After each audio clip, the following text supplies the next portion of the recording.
Iniciamos esta grabación. En este video vamos a completar nuestra revisión de la Ley General de la Acumulación Capitalista que habíamos empezado en las sesiones anteriores y vamos también a revisar algunos temas adicionales sobre los ciclos en el capitalismo, ¿no? Entonces, bueno, nosotros solamente para efectos de un poco recordar lo que hemos hecho, y cerrar un poco la sesión, perdón, el tema, vamos mencionando algunas cosas. Bueno, en general, eh, nosotros abordamos el tema de la Ley General de la Acumulación Capitalista, una reinterpretación a partir de un artículo que, como he mencionado en clases pasadas, es un artículo en el que yo desarrollé un pequeño modelo sobre cómo pueden surgir los ciclos en el capitalismo y que bueno, es un modelo que ya está, digamos, en una nueva versión que bueno, a futuro la iré difundiendo, pero bueno, por ahora lo importante es entender simplemente de esta interpretación lo que hemos visto, ¿no? O sea, ya hemos hablado, por ejemplo, de los determinantes de la acumulación capitalista, hemos hablado de las funciones que cumple el ejército laboral de reserva. Recuerden que la idea básica era que si se incrementa el ejército laboral de reserva, o sea, este grupo de personas desempleadas más subempleadas, entonces hay una tendencia o una presión a que por un lado se reduzcan los salarios y por otro lado se dé un incremento de la intensidad laboral, la intensidad del trabajo. Ambas tendencias que buscarían incrementar la explotación del trabajo por parte de los capitalistas, aprovechando que un incremento del ejército laboral de reserva puede interpretarse como una caída en el poder de negociación de los trabajadores, caída en el poder de negociación de los trabajadores.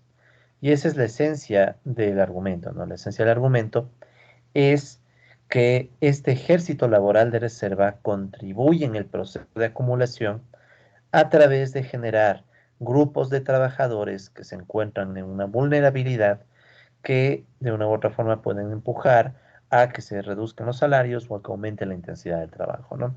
Entonces nosotros ya hablamos de eso en los videos anteriores y bueno, al final llegamos a la construcción de un modelo, un sistema dinámico que permitía identificar posibles comportamientos cíclicos, ¿no? Entonces todo eso está representado en este modelo. Entonces aquí está la primera parte, recuerden, cómo se dan los determinantes de la acumulación de capital y de la tasa de ganancia. La segunda parte era el análisis del ejército laboral de reserva, funciones de reserva y explotación. Y también, bueno, aquí están todas las formas de función de reserva y de explotación, ¿no? ¿Por qué también tiene una función de reserva el ejército laboral? Recordemos que tiene una función de reserva porque el ejército laboral puede también, o bueno, no es que puede, de hecho provee a los trabajadores necesarios según los ciclos de la acumulación lo requieran, ¿no? Pues eso también ya fue mencionado. Al final de todo este análisis, se llegaba a construir un modelo, ¿sí? Del cual no tengo mucho interés que conozcan o analicen los detalles minuciosos, pero sí la idea general, o sea, la idea general de que se combinan en esencia estos elementos. Se combina por un lado la acumulación de capital, la tasa de ganancia y por otro lado las funciones del ejército laboral de reserva. Y al final obtenemos un sistema dinámico, un sistema de ecuaciones diferenciales, cuya simulación numérica permitió identificar algunos comportamientos cíclicos. Sí, algunos comportamientos cíclicos se han podido identificar y bueno, eso nos da una pauta un poco de la tendencia cíclica del capitalismo, ¿no? Tendencia cíclica que el día de hoy vamos a explicar un poco más en términos económicos, ¿sí? Pero también recordarles, y aquí me voy a tomar la libertad de ir un momento eh, a ir a uno de mis apuntes, es nada más, a ver, perdón, está aquí en el trabajo, solamente recordar que ya se habló un poco también de las soluciones que tiene este modelo, cosa que, bueno, debía haber hecho antes. De hecho, voy a incluir solo algunas gráficas para que se pueda entender. eh, Estoy teniendo problemas con el Word, disculpe. Sí, estoy teniendo problemas con el Word, mis disculpas. Bueno, en esencia, el comportamiento cíclico, ¿no? Bueno, no hace falta ni que abra el Word, solamente quiero llevar. alguna de estas imágenes. O sea, ¿qué es lo que me interesa a mí mostrarles? Que cuando uno hace el modelo en una versión un poquito más eh, mejorada, digamos, cuando hace el modelo de una forma mejorada,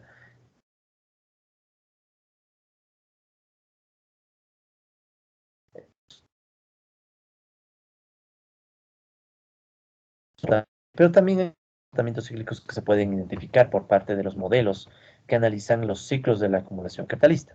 Entonces, me permiten un segundo, solamente quiero pegar este otro tipo de modelos, ¿no? Este es para un modelo más, estos son para modelos más, una versión un poco más completa del modelo, ¿no? ¿Sí? Entonces, esto de aquí corresponde a un ejemplo de comportamiento cíclico. En este caso estamos comparando tres dimensiones, tres variables, ¿no?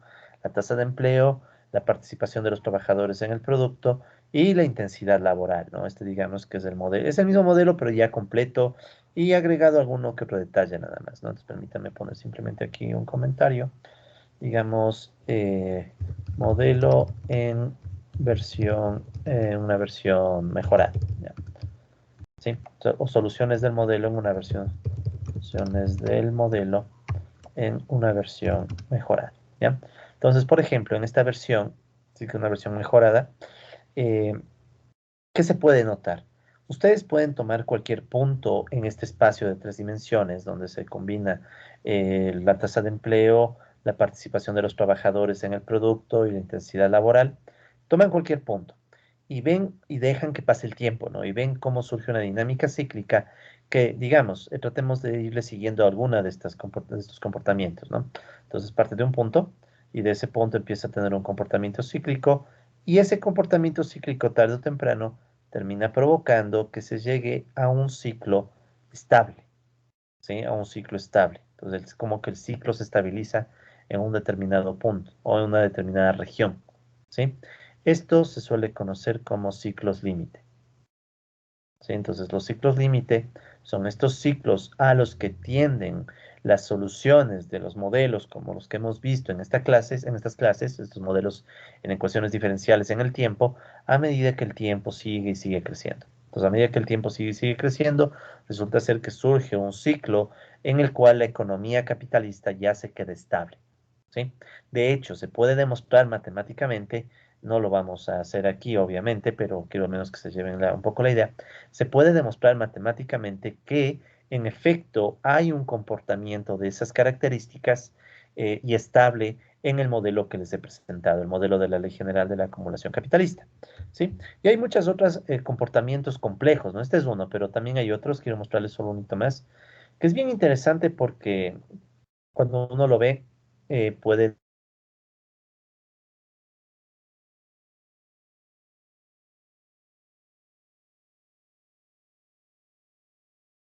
tener posibilidades, ¿no? O sea, las posibilidades de poder entender los ciclos del capitalismo empiezan a ser múltiples y dependen de las variables que usen, ¿no? Entonces, este es, por ejemplo, otro enfoque, ¿sí? En donde este es otro ángulo, ¿no? Para ver la misma, o algo parecido, ¿no? Entonces, aquí ustedes igual, desde otro ángulo pueden ver mejor. Esta vez no se puede ver bien el ciclo límite, ¿no? Pero en cambio se puede ver cómo la solución adquiere esta forma cíclica, ¿no? O sea, ustedes parten de un punto inicial y desde ese punto inicial se empieza a mover en este espacio tres dimensiones y empieza a generar este comportamiento cíclico hasta que llega a un punto en el que el ciclo simplemente se estabiliza. ¿Sí? O sea, pongámosle tal vez pongo cero. Se va así, va siguiendo un comportamiento cíclico hasta que llega a una región en la que ya se queda estable. ¿Sí? De hecho, se puede demostrar matemáticamente la existencia de esos comportamientos de ciclo límite. ¿Sí? O sea, estos ciclos límite, ¿sí? Puede demostrarse su existencia. Para eso se utiliza algo que se conoce como el teorema de bifurcaciones F, ¿ya? En este caso sería para tres dimensiones. Hay estos teoremitas para diferentes modelos, está en tres dimensiones. Hay otros modelos de dos dimensiones, incluso hay de cuatro dimensiones y más, ¿no? Pero obviamente entenderán que a medida que aumentamos las variables, porque cada dimensión es una variable nada más, a medida que aumentamos las variables y las dimensiones, es obvio que los ciclos van a ser más difíciles de analizar y de encontrar, ¿sí? Pero digamos que ya está garantizado que hay ciclos, o sea, no, a veces puede ser que en realidad no haya ciclos límites, sino que simplemente sean soluciones de este estilo, pueden haber a veces. O sea, son ciclos que terminan llegando a un punto de equilibrio, o sea, espirales estables. Esto es bastante común, ¿sí? O sea, en una espiral estable no es que tienen ciclos, pero ciclos de una amplitud cada vez más pequeña hasta que se llega a un punto de equilibrio estable y se detiene el modelo. Este no, este es un modelo que demuestra, en la gráfica anterior ayuda bastante a eso, muestra cómo se generan estos ciclos límite en los que ya la economía capitalista se queda girando y girando hasta que haya algún cambio externo, ¿no? Obviamente. ¿Sí? Esto con respecto a la intensidad del trabajo y si no me equivoco, también hay algunos ciclos o posibles ciclos, bueno, no, ciclos límites, sí se encontró ciclos límites para los precios. ¿Sí? Entonces, igualmente me permito aquí hacer una última. Es solo para que se quede la idea, ¿no? Repito, mi intención con esto es motivarles a explorar un poco más estos temas. Recuerden que vimos incluso literatura adicional de modelos cíclicos y mostrarles todas las posibilidades, ¿no? Entonces, vean aquí, por ejemplo. Este es un estudio de los ciclos capitalistas, pero ahora se está tomando en cuenta, en vez de la variable intensidad, están aquí los precios. Sí, están aquí los precios. Entonces, lo mismo, podemos ver este comportamiento cíclico que de hecho ya un poco les presenté la clase pasada, ¿no? Entonces, estos comportamientos cíclicos, este igual ya está matemáticamente demostrado de que existe, o sea, de que no es, a veces es un tema solo de simulación. Tú aumentas el tiempo y resulta que ya los ciclos empiezan a desaparecer. Aquí no, o sea, aquí matemáticamente se puede demostrar con el teorema que les mencioné y ya está demostrado. De hecho, es un trabajo que esperamos sacar adelante con un amigo o un profesor. Ojalá lo saquemos en estos tiempos. Entonces, pero ya está demostrado, ¿no? O sea, estos en efecto son ciclos que existen. ¿Sí? ¿De acuerdo? Entonces, bueno, eh, vamos ahora a hacer una suerte de resumen, ¿sí? De el comportamiento cíclico. ¿Ya? O sea, quiero hacer una suerte de resumen que explique un poco más el porqué del surgimiento de los ciclos. Sí, porque ya hemos visto, o sea, surgen los ciclos, estamos de acuerdo, pero ahora quiero que entendamos un poco mejor la parte económica del surgimiento de los ciclos y en particular el surgimiento de las crisis y cómo supera las crisis el modo de producción capitalista, ¿no? Entonces, más que la parte matemática, que bueno, la parte matemática, repito, ustedes tienen el artículo, el publicado en la revista Economía de la Universidad Central del Ecuador. Entonces ahí ustedes pueden verle y si quieren echar análisis ya más profundos o me pueden contactar si quieren ya entender más de la matemática o de la simulación. Porque recuerden, ¿no? Mucho de esto ya se hace incluso con simulación en computadora. Pero bueno, entonces, ¿cuál es la dinámica, la lógica del ciclo? O sea, ¿por qué surgen los ciclos? ¿Por qué, no? El porqué del ciclo. Entonces, esto está explicado también en los últimos videos de los conceptos de economía política. ¿Sí? En los últimos videos de los conceptos de economía política, ustedes ahí van a encontrar ya esta temática, la llamada Ley General de la Acumulación Capitalista, que recuerden que es el tema que estamos abordando, ¿no? El tema de la Ley General, entre comillas nomás, Ley General de la Acumulación Capitalista. Acumulación capitalista. Entonces, en ese tema de la Ley General de la Acumulación Capitalista, que me voy a permitir simplemente Ley General poner estas siglas, Ley General de la Acumulación Capitalista, ahí ustedes en esos grupos de videos van a poder encontrar esta misma explicación, ¿no? Obviamente un poquito diferente y todo, pero digamos que esta está en cambio adaptada al modelo que hemos visto en la clase, ¿no? Entonces, ¿cuál es la idea? Podemos partir de cualquier punto. Permítanme partir de un punto en el que estamos en la acumulación de capital. ¿Ya? Tenemos una etapa en donde el capital se acumula. Ya, el capital está creciendo. Si el capital está creciendo, entonces es evidente que hay un crecimiento tanto del capital constante como del variable. ¿Sí? O sea, si crece el capital, crece tanto el capital constante, que esto es medios de producción, y el capital variable que representa fuerza de trabajo. ¿Por qué? Porque sabemos que el capital variable es igual al gasto que se hace en medio en dinero, ¿no? Obviamente, o representado en dinero. Es salarios por hora, el número de horas y el número de personas empleadas. Entonces, si aumenta el capital variable, o sea, si sube esta B, no hay muchas opciones. Puede crecer el salario, pueden crecer las horas, pero vamos a asumir que las horas están fijas, o sea, son constantes, no se van a mover. Y vamos a asumir que el salario no se mueve en este punto, ¿ya? Entonces, si el salario no se mueve en este punto, ¿qué es lo más probable o más rápido que se pueda mover por la expansión? El empleo. ¿Sí? Entonces, por eso ustedes pueden ver en este esquemita como de la acumulación de capital, se pasa al incremento del empleo, ¿sí? Entonces crece el capital, crece por tanto B, al crecer B, que es el gasto en fuerza de trabajo, crece el empleo.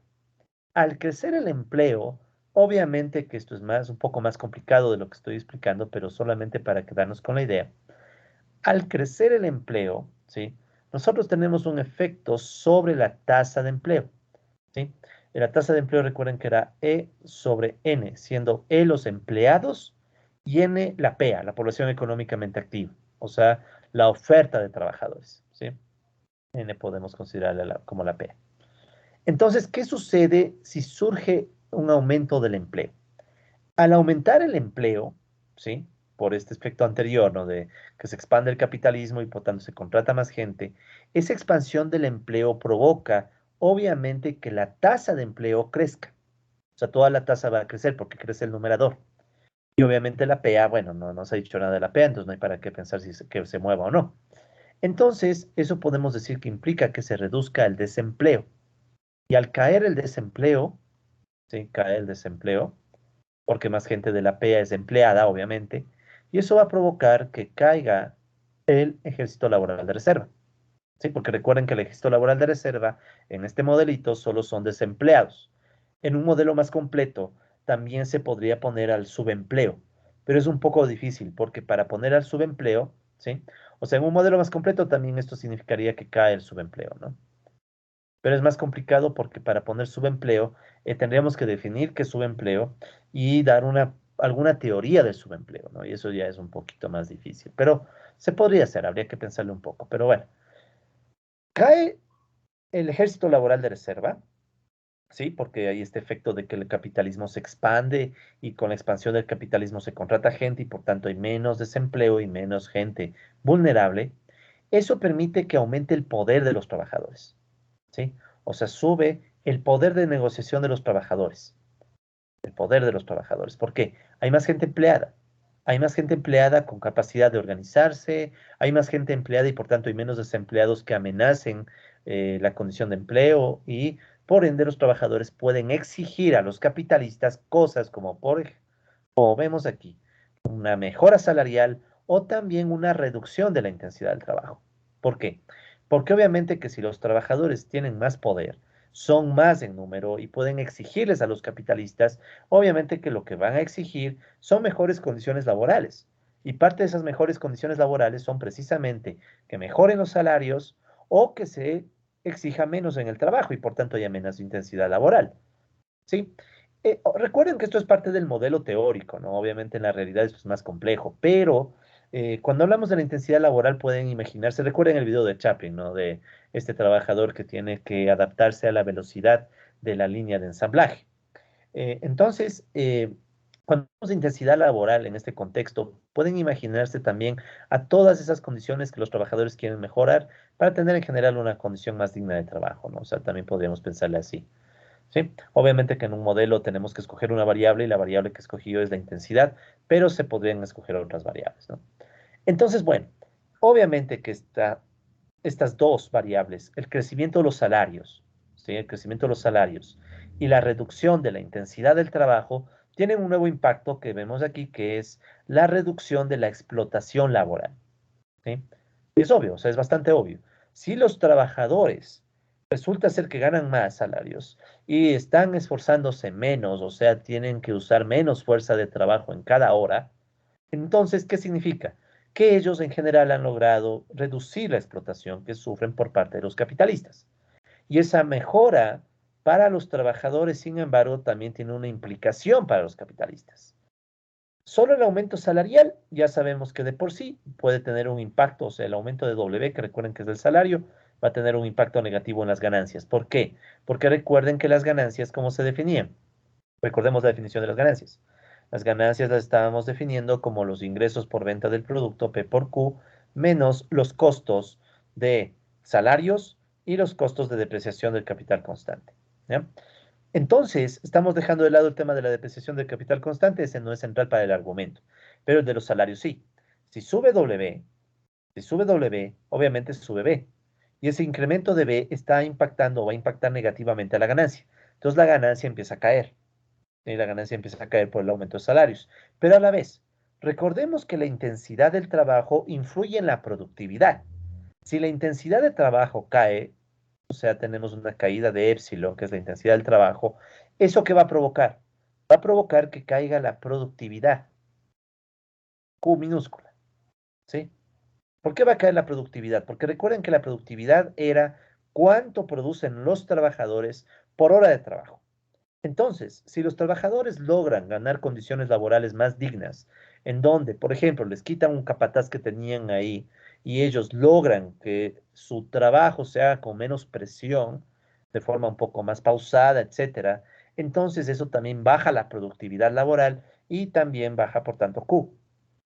Q minúscula y va a bajar Q mayúscula, que es la producción, y eso va a significar que las ganancias caen también por un tema de menores ingresos posiblemente. ¿Sí? Entonces, tenemos este impacto en las ganancias capitalistas que nacen de una menor explotación laboral, mejoras salariales para los trabajadores y menor productividad porque los trabajadores deciden, bueno, vamos a trabajar a un ritmo más tranquilo. Todo eso puede hacer que las ganancias caigan. Obviamente que aquí hay otros factores que influyen en la productividad, la mecanización, por ejemplo, pero no topamos ese tema, no hablamos de mecanización aquí. ¿Ok? Entonces, toda esta etapa hasta antecitos de la ganancia es lo que llamamos la etapa de animación. Sí, lo vamos a llamar etapa de animación, porque es una etapa donde, vean, crece el capital, crecen los salarios, crece el empleo y baja la intensidad del trabajo. Por tanto, es una buena época que tomemos en cuenta que esto demora tiempo en cumplirse, ¿no? Entonces, es una buena temporada al inicio para todos, tanto para los capitalistas que están expandiendo su inversión, como también para los trabajadores que están siendo empleados en mayor número y que a la vez tienen hasta la posibilidad de pedir mayores salarios y mayor intensidad perdón, y reducir la intensidad del trabajo. Pero ¿qué sucede? Sucede que este proceso, tarde o temprano, si no hay cambios externos, des- lleva a un empuje hacia la baja de las ganancias. Y una vez que las ganancias caen y caen, pueden llegar a caer tanto que empieza la nueva etapa. Entonces, ¿cuál es la otra etapa del ciclo? La etapa en la cual la tasa de ganancia, recuerden que la tasa de ganancia la habíamos definido como las ganancias divididas por el capital total.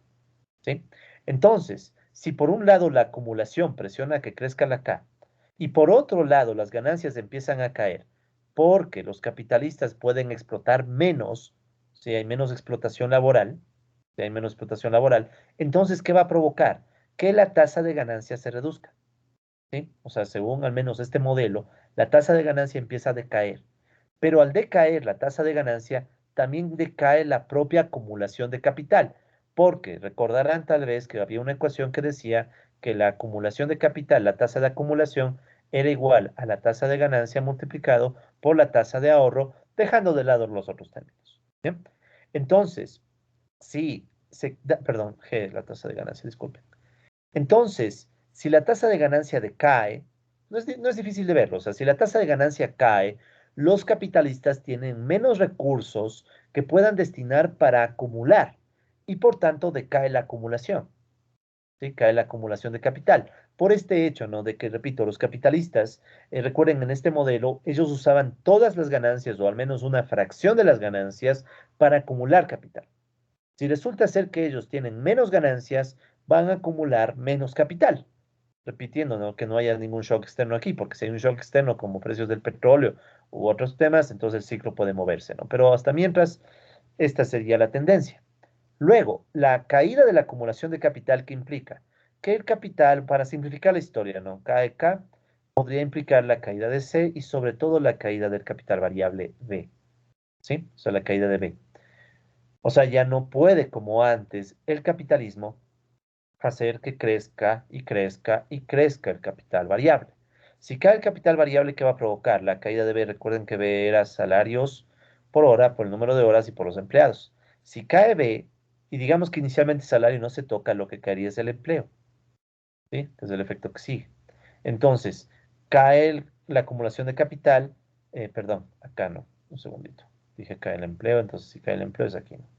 Entonces, ¿qué pasa? Cae la acumulación de capital, al caer la acumulación de capital, cae el capital total, constante y variable, y si cae el variable, lo más probable es que caiga el empleo, ¿sí? Y si cae el empleo, ¿qué va a suceder? Entonces volvamos a describir la tasa de empleo. La tasa de empleo, recuerden, era E sobre N. Si cae el empleo y la PEA sigue como, bueno, digamos que la PEA depende de factores no tanto económicos, sino demográficos.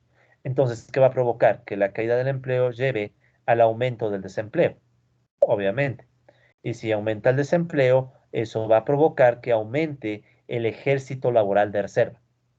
Lo que antes era una etapa en donde el ejército laboral de reserva caía, sí, aquí estábamos, una etapa en donde el ejército laboral de reserva caía, ahora estamos en cambio en una etapa donde el ejército laboral de reserva crece. Hay más desempleados.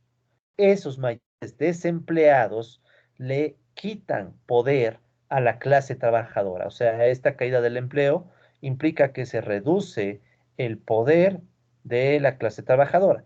No porque ellos quieran, obviamente, pero es la circunstancia de encontrarse en una vulnerabilidad que lleva a que los trabajadores se sientan más débiles y puedan terminar aceptando la caída del salario, sí, o sea, el ejército laboral de reserva presiona que caiga el salario, o que aumente la intensidad de trabajo, o sea, sube también el epsilon. Pues, ¿qué tenemos? Tenemos que trabajadores en condiciones de mayor debilidad laboral empiezan a ganar menos porque hay la amenaza de despido, porque hay el hecho de que, bueno, el trabajador desempleado va a querer trabajar con menos salario con tal de tener algo, a no tener nada. Y aparte, para mantener el empleo, los trabajadores pueden estar presionados por los capitalistas a aumentar el ritmo de producción, a acelerar esa banda como en el video que veíamos de Chaplin, ¿no? O sea, a trabajar y esforzarse más en cada hora. Estas dos tendencias tienen como resultado, ¿qué cosa? La caída del salario es inmediato, un aumento de la explotación a los trabajadores. Es inmediato, ¿sí? Menor salario significa que los trabajadores van a tener menos recursos y se les aumenta la explotación. Recuerden que eso es parte del plusvalor relativo.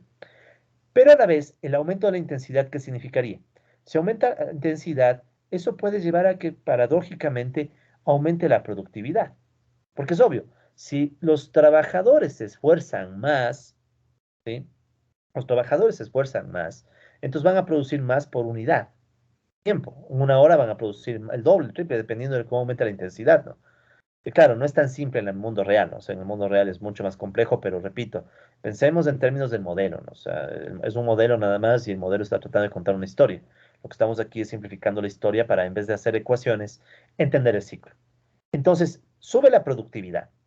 Eso va a generar una mejora en las ganancias, ¿sí? Porque aumenta la productividad, o sea, en cada hora los trabajadores van a empezar a producir más y más y más. Aparte que la propia caída de salarios también afecta a mejor ganancia, al menos según cómo hemos definido la ganancia. Repito una vez más, no recuerden que la ganancia estaba definida como la venta, los ingresos por venta, menos los costos de B y de depreciación, ¿sí? Depreciación del capital constante. Entonces, sí, cae el B porque está cayendo el empleo y también cae W. Y a la vez crece Q porque se está esforzando más a los trabajadores, o sea, se les presiona más, aumenta la intensidad. La conclusión de todo eso es que va a subir la ganancia. O sea, los trabajadores debilitados se sienten presionados a tolerar una mayor explotación laboral y esa mayor explotación laboral implica que tarde o temprano la ganancia suba. Y si sube la ganancia, puede también subir la tasa de ganancia, G sobre K. Recuerden que la tasa de ganancia es G sobre K y si sube la ganancia total, puede empezar a subir la tasa de ganancia y se cierra la pinza. Entonces nace el comportamiento cíclico. ¿Sí? Pero obviamente que la etapa que tenemos aquí abajo, toda esta de acá azul, se le podría entender como en cambio la etapa de crisis. ¿Sí? Crisis cíclica, por si acaso, ¿no? En el capitalismo hay bastantes formas de crisis. La que estamos viendo aquí es una crisis cíclica a veces se les llama por asfixia de la ganancia, ¿no? Profit squeeze en inglés, la asfixia de la ganancia. ¿Por qué? Es una asfixia de la ganancia porque los capitalistas básicamente entran en crisis por esta asfixia de ganancia que provoca la mejora del poder o el aumento del poder de los trabajadores, ¿no? Entonces, esta es la idea de cómo surge el ciclo capitalista según el modelo que estamos planteando en clase, que es un modelo que, bueno, penosamente, repito, no podemos verlo a mucho detalle, ¿no? No podemos hacer la matemática a fondo, pero por lo menos se ven esa idea, ¿no? Es un modelo cíclico que puede explicar esto, ¿no? Y que, bueno, la versión mejorada espero algún día ya salga publicada, apenas salga, la difundiré con mucho gusto, ¿no? Pero la idea es esa, la idea es esta, ¿no? Todas estas piezas empiezan a generar un comportamiento cíclico y sobre todo quiero que noten algo que es vital en esta interpretación. La etapa de animación es una etapa donde todo crece. Crecen los salarios, crece el empleo, obviamente que el desempleo cae, crecen los salarios, baja la intensidad, o sea, es una buena etapa. Es una etapa relativamente buena, al inicio incluso para todos. En cambio, la etapa de crisis es una etapa donde cae la ganancia, cae el empleo, caen los salarios, sube el desempleo, o sea, es una etapa mala al inicio para todos. Pero si bien la etapa al inicio de la crisis es mala para todos, porque todo cae, con el avance del tiempo, la crisis es superada. ¿Cómo? En este contexto, la crisis se supera aumentando la explotación laboral. ¿Sí? O sea, en este modelito que hemos visto, la crisis es superada cuando a los trabajadores se les explota más y más y más, pero se les termina explotando tanto que generan las ganancias suficientes para que otra vez el sistema tome nuevamente vida. ¿Sí? Entonces, ese es un resultado clave que tenemos aquí, colegas. El resultado de que al final, si bien es cierto, el capitalismo genera sus propias crisis cíclicas según este modelo, también es cierto que el mismo capitalismo, a través de sus procesos de mayor explotación, sale de la crisis, pero a cambio de explotar más a la gente, a los trabajadores. ¿Sí? Entonces, esa es la idea de la llamada Ley General de la Acumulación Capitalista, que repito, esto también está explicado en los videos de los conceptos de economía política. Pero digamos que aquí está explicado un poco más con las variables del modelo, ¿no? ¿Sí? Y como les decía, ya está demostrado que en efecto el ciclo existe. O sea, el modelo matemáticamente sí te genera un ciclo permanente. O sea, es un ciclo que puede continuar tranquilamente para siempre. O sea, bueno, entre comillas para siempre, ¿no? Porque obviamente siempre hay shocks externos. Y de esos shocks externos nos vamos a referir en un segundo, ¿no? Pero esa es la idea. Entonces hay un comportamiento cíclico y ese comportamiento cíclico tarde o temprano puede derivar en que tengamos, ¿sí? Eh, cada cierto tiempo crisis, ¿no? O sea, eso es lo que, eso también hay que notar, ¿no? O sea, cada cierto tiempo pueden haber crisis eh, cíclicas, ¿no? En definitiva, crisis cíclicas que pueden ser, esta es la parte peculiar, son superadas por el propio sistema, pero a la vez también son generadas por el propio sistema, ¿sí? O sea, noten que aquí no hemos tenido que hablar ni de precios del petróleo, ni de deudas externas, ni de gobiernos, ni de ningún factor externo. Sí, o sea, esta es otra característica de estos ciclos. Por eso es que a veces también a estos se les puede llamar, casi no uso este término en esta clase, pero se puede llamar también como ciclos endógenos. ¿Por qué son ciclos endógenos? Porque son ciclos generados por el propio sistema. No necesitamos de elementos externos para generar el ciclo. El ciclo se genera por el propio sistema. Entonces eso también es un detalle importante a considerar, ¿no? Entonces, no sé si haya preguntas. De hecho, no sé quiénes estén conectados. Denme un segundo. Ah, colega, mucho gusto. Tal vez alguna pregunta sobre este tema. ¿Qué tal, profe? No, por el momento no. ¿Ya? Cuando guste me interrumpa nomás, no, no hay problema, ¿no? Ya, profe. Es como una clase normal, sino que seguimos grabando aunque no estamos oficialmente en clases, ¿no? Pero es para avanzar la materia. Muy, muy amable por unirse, por cierto. Gracias. Listo. Bien, entonces para quienes están viendo el video, igual, ¿no? Si tienen dudas, ya saben, con mucho gusto me contactan, porque obviamente el que creó el modelo soy yo, o sea, este es mi modelo, entonces.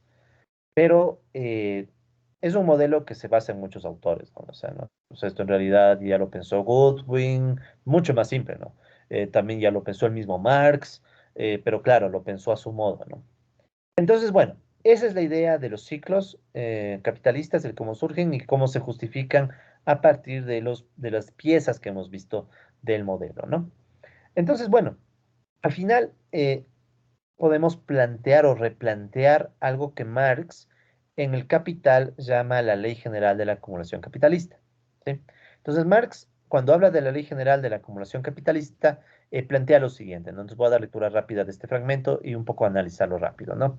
Entonces, ¿qué dice Marx? Marx dice, cuanto mayor sea la riqueza social, el capital en funciones, el volumen y vigor de su crecimiento y por tanto también la magnitud absoluta de la población obrera y la fuerza productiva de su trabajo, tanto mayor será la pluspoblación relativa o ejército industrial de reserva. ¿Ya? Entonces, en pocas palabras, ¿qué nos está diciendo aquí Marx? Aquí Marx está viendo que hay un vínculo entre el crecimiento del capital, o sea, la acumulación, ¿sí? Hay un vínculo entre la acumulación y el ejército laboral de reserva. ¿Sí? Entonces, la primera parte de esta ley general la llama así Marx. O sea, hay un vínculo entre acumulación y ejército laboral de reserva. ¿Qué más dice Marx? La fuerza de trabajo disponible se desarrolla por las mismas causas que la fuerza expansiva del capital. La magnitud proporcional del ejército industrial de reserva, pues, se acrecienta a la par de las potencias de la riqueza. Simplificando, ¿no? Este fragmento ha sido motivo de muchas interpretaciones, cada quien lo interpreta a su modo. En nuestro caso lo podemos interpretar como el hecho de que es la propia mecánica que lleva a la acumulación o el propio proceso de acumulación el que genera al ejército de reserva, ¿sí? Esta es una historia muy distinta a la que nos cuenta la economía convencional. La economía convencional dice, bueno, si generas inversión, simple y llanamente hay empleo, más empleo y se acabó. En cambio, el enfoque marxista lo que plantea es que al mismo tiempo que hay acumulación, va a haber gente en reserva, ¿sí? O sea, van a estar a la par. ¿Qué más dice Marx? Pero cuanto mayor sea ese ejército de reserva en proporción al ejército activo, o sea, cuanto más grande es este ejército, tanto mayor será la masa de pluspoblación consolidada o las capas obreras cuya miseria está en razón inversa a la tortura de su trabajo. De cierta manera, lo que está diciendo aquí Marx, o lo que yo logro interpretar, si repito, son interpretaciones, ¿no? Es que a medida que crece el ejército laboral de reserva, aumenta la miseria de los trabajadores. Para simplificarlo, la miseria de los trabajadores. Y la miseria de los trabajadores podría reinterpretarse como la explotación. ¿Sí? O sea, como que hay un aumento de la explotación laboral. ¿Ya? Entonces, si bien es como que en este mismo párrafo Marx tiene un montón de intuiciones, ¿no? Más o menos, ¿ya? O al menos son las que yo un poco logro identificar. ¿Qué más dice Marx? Cuanto mayores sean finalmente las capas de la clase obrera formada por pobres, o sea, menesterosos, enfermizos y el ejército industrial de reserva, tanto mayor será el pauperismo oficial. O sea, cada vez esto implicaría pobreza. ¿Sí? Dice, esta es la ley general absoluta de la acumulación capitalista. ¿Ya? Entonces, algunas interpretaciones de este fragmento de Marx han llevado a decir, ven cómo Marx se equivocó, porque Marx decía que mientras más capital se acumule, más ejército de reserva habrá, y no es real. Entonces, mucha gente se ha adoptado esa interpretación, ¿no? Para decir que Marx se equivocó, diciendo Marx se equivoca porque no es tan cierto. Hoy en día el capitalismo se acumula, acumula, y vemos que hay menos pobres, vemos que en general la sociedad está mejor, etcétera. ¿Sí? De hecho, China, la misma China es un ejemplo de cómo a partir de la acumulación de capital se sacó de la pobreza a millones. Entonces, la parte que aquí es clave y que Marx no la menciona, hay que ser francos. Yo al menos aquí no la veo. Pero sí se ve en el capítulo, o sea, cuando uno lee el capítulo, Marx sí menciona, es la parte de los ciclos. ¿Sí? O sea, en ese capítulo Marx plantea el tema de los ciclos en la acumulación y por tanto también es de esperar que haya ciclos en el ejército laboral de reserva. Pero Marx debió haberlo dicho aquí, ¿no? O sea, por algún lado debió haber dicho todo lo que está aquí, pero también decir ciclos. Pero no lo vio, o sea, no lo vio. O sea, al menos yo cuando leí este capítulo, yo lo he leído algunas veces por clases y por investigaciones mías. Marx no lo dijo así tan francamente, pero lo dice, o sea, en ese capítulo lo dice. Entonces, conclusión, la ley general de la acumulación capitalista que Marx veía en su época, piensa en estos fines del siglo XIX, el día de hoy la podemos reinterpretar, ¿no? Entonces aquí está un fragmento de las ideas que saqué de mi artículo, para más que nada decir, bueno, ¿cómo podemos reinterpretar? Entonces, tal vez la reinterpretación es indicando que la existencia del ejército laboral de reserva es vital para la continuidad de la acumulación capitalista. Primerito, el capitalismo para expandirse necesita del ejército laboral. O sea, eso primerito. O sea, la acumulación, o sea, recojo lo mismo que dice Marx, ¿no? La acumulación de capital, en efecto, necesita un ejército laboral de reserva. ¿Sí? ¿Pero por qué? Entonces yo creo que aquí podemos dar un paso adicional a lo que dijo Marx, aclarando por qué, ¿sí? Aclarando porque, bueno, sus funciones de reserva y de explotación evitan que la acumulación colapse ante una reducción permanente de la explotación laboral, que podría darse si no se pudiera votar trabajadores, ¿sí? Imaginen, ¿qué tal si la acumulación crece, crece, crece y al final esta acumulación se absorbe? Vamos a un caso hipotético, nunca pasa, pero supongamos que se terminara empleando a todo el mundo. O sea, estuviéramos en bonanza permanente. Si estuviéramos en bonanza permanente, entonces los trabajadores ganarían más poder, más poder, más poder y podrían carcomer y seguir carcomiendo a la acumulación capitalista. Entonces, bien o mal, el ejército laboral de reserva es un mecanismo que ayuda a que esa acumulación de capital no termine absorbiendo a todo el mundo de forma permanente, gracias a las funciones funciones, la función de reserva y la función sobre todo de explotación. Entonces, cuando el capitalismo empieza a acumular, recoge gente. Pero al recoger gente, resulta que los salarios suben, lo que vimos, ¿no? Y cuando suben los salarios y baja la intensidad, el capitalismo empieza a decaer y puede expulsar gente, ¿sí? Entonces, en definitiva, este es un resultado clave que, bueno, no es del modelo, es de Marx. En el enfoque marxista, el pleno empleo no es sostenible en el capitalismo. ¿Sí? Pero no es porque los capitalistas son malos, perversos, no es porque el Estado no interviene lo suficiente en la economía, aunque bueno, habría que ver qué pasa si se hace un modelo con un Estado, ¿no? O sea, pueden salir muchas cosas. Pero al menos en el tema que hemos visto aquí, con el modelo que hemos analizado y los supuestos respectivos, en esencia, el pleno empleo no es posible en el capitalismo por la propia naturaleza del capitalismo, o sea, por sus propias características. No porque el capitalismo es malo, está lleno de gente que no quiere contratar a todo el mundo, no, no puede. Necesita, al menos según este marco teórico, necesita del ejército laboral de reserva, ¿sí? Porque de esa manera puede ajustar los salarios y ajustar la intensidad laboral. Si no hubiera la amenaza de despido, imaginemos esto, si no hubiera la amenaza de despido, es bastante complejo pensar siquiera cómo se va a expandir el capitalismo si a la larga los trabajadores todo el tiempo van a pedir más salarios, más salarios, más salarios. Claro, la economía convencional plantea algunas respuestas a ello, ¿no? Sobre todo en el tema del mercado laboral. Pero hay un tema. Hagan de cuenta, esto tiene que ver con algo que incluso discutimos en clases pasadas, el tema del imperialismo y la globalización. Hagan de cuenta que cuando hablamos de estos temas, estamos hablando del capitalismo global. Ahora, el ejército laboral de reserva a nivel global no necesariamente está en los países más poderosos, o tal vez también está ahí, pero a la vez y sobre todo se concentra, podríamos decir que en el capitalismo periférico, o sea, países como los nuestros. Ahí es donde yo creo que se puede meter incluso el subempleo, ¿sí? Es decir, el ejército laboral de reserva, que es creado por la acumulación capitalista, según este enfoque, probablemente es esa gente que sobre todo está concentrada en países como los nuestros. Entonces ya tendríamos que meter más temas, como por ejemplo el intercambio desigual entre países, ¿sí? Entonces sí, en algunos países la acumulación capitalista genera más empleo, tal vez en otros no. O sea, eso ya es otro factor, ¿no? Que obviamente no está en este modelo y Marx apenas lo vio, pero obviamente no llegó a analizarlo más a fondo, ¿no? Eso por un lado. Por otro lado, también hay que tomar en cuenta que este es un modelo abstracto y que todavía hay que entender mejor sobre todo qué pasa con la mecanización, ¿sí?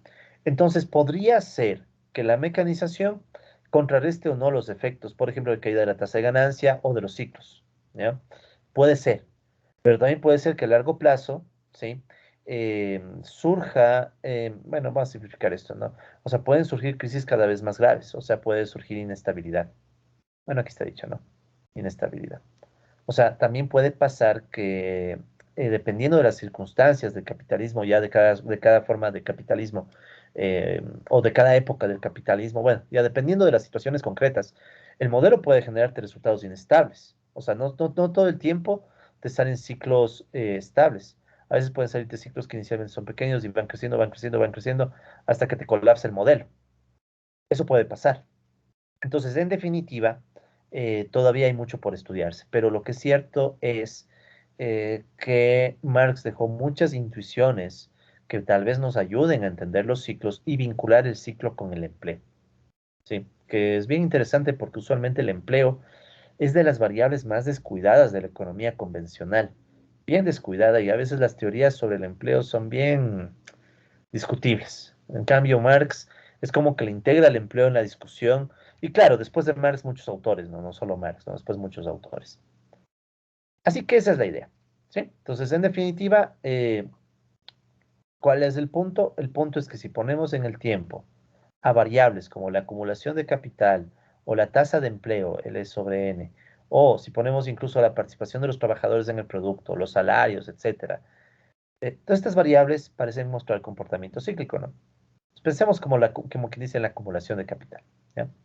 Si ustedes grafican la acumulación de capital en el tiempo, se esperaría un comportamiento cíclico, ¿ya? Ahora, viene una pregunta.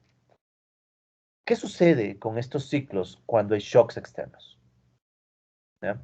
Entonces, verán, lo que les voy a decir a continuación es apenas unas hipótesis, ¿sí? O sea, no estoy diciendo que esto es en efecto lo que pasa. Habría que analizar y hacer un modelo más completo o ver datos reales para ver qué pasa, ¿ya? Entonces, por ejemplo, pensemos en el Ecuador. El Ecuador es un país periférico, pero capitalista, ¿ya? Y si no me creen que es capitalista, bueno, básicamente pregúntense cuántas personas trabajan por un salario en un sector que produce mercancías y cuántas personas trabajan por un salario, incluso en actividades que no directamente ayudan a producir mercancías, pero se ayudan en su comercialización. O sea, cuántas personas son asalariadas en el Ecuador. Tampoco significa que sean todas, ¿no? En el Ecuador la estructura es bien compleja, sí, es bien compleja. De hecho, si ustedes tienen curiosidad sobre, bueno, qué mismo es el Ecuador, si capitalista o no, me voy a permitir un ratito conectarme a internet solo para mencionarles, sí. Hace unos años un tal Cajas Guijarro escribió un texto que se llama, pues en académico, un segundito. Entonces, este texto les puede interesar un poco, ¿no? Eh, clases sociales, desigualdad y subempleo, el capitalismo dependiente. Ya. Este texto, que de hecho fue mi tesis de maestría, pues, ya hace algunos años también, eh, en ese texto, digamos que un poco traté de abordar esta discusión, ¿no? O sea, no la de los ciclos, sino más bien entender un poco mejor cómo es el capitalismo en sociedades periféricas, sobre todo en temas de empleo. En el Ecuador, según ese estudio, me salía que más o menos solo un cuarto de los trabajadores pueden considerarse, por ejemplo, los trabajadores, el típico proletariado de Marx, por ejemplo. Solo un 25% más o menos. Entonces, bueno, entonces cuando uno ve la estructura de empleo, verán, solo quiero mostrarles un cuadrito aquí, este cuadrito. En este cuadrito uno puede ver todas las variantes de condiciones de empleo que puede haber ya en una sociedad concreta, ¿no? O sea, puedes tener trabajadores asalariados de diferentes estratos, puedes tener trabajadores bajo condiciones un poco más complejas, trabajadores en el comercio, etcétera. O sea, ya en una sociedad concreta puede ser muy complejo ver esto, ¿no? Pero obvio, esto ya es un tema extra, eso no lo vamos a ver por ahora, tal vez lo veamos más adelante. Pero, ¿qué es lo que trato de decirles? Volviendo aquí a la presentación.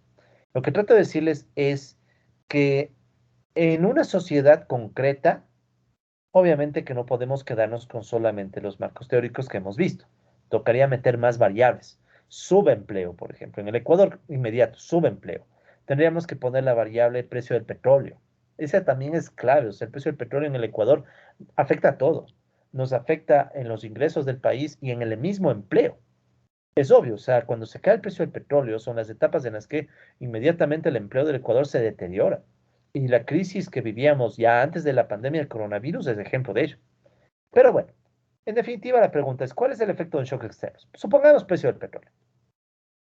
Pues como les decía, yo voy a plantear meramente una hipótesis. O sea, tranquilamente puede que no sea así, pero creo que es por este lado, ¿verdad?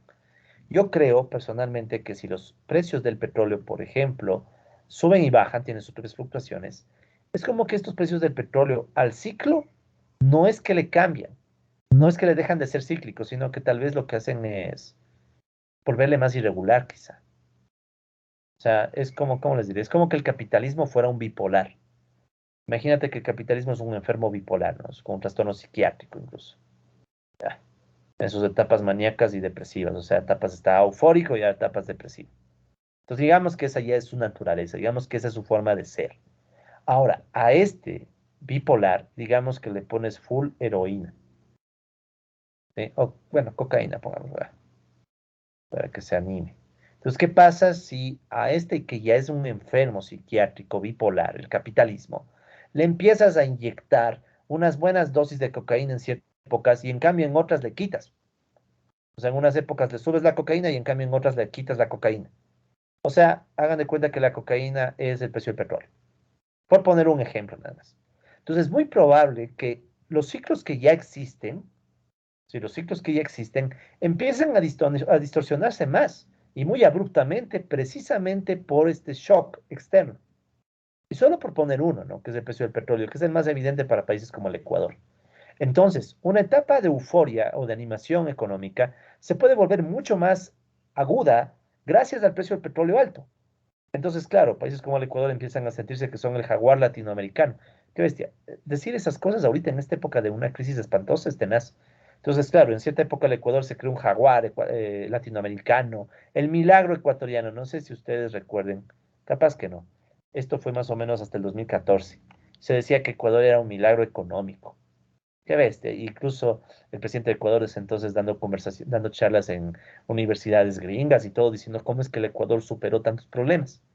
Se cae el precio del petróleo y antecitos ya se veía que la situación económica del país no iba muy bien. Y ya desde 2015 en adelante, ¡boom!, cae. Entonces, ¿cuál es mi hipótesis? Que en cambio, cuando se le quita la cocaína, este bipolar, las crisis que ya de por sí son fuertes se vuelven más graves. ¿Sí? Entonces, obviamente que la caída del precio del petróleo, el Ecuador le colapsó. Pero repito, no es por el precio del petróleo per se, o sea, el precio del petróleo no es la única causa de la crisis.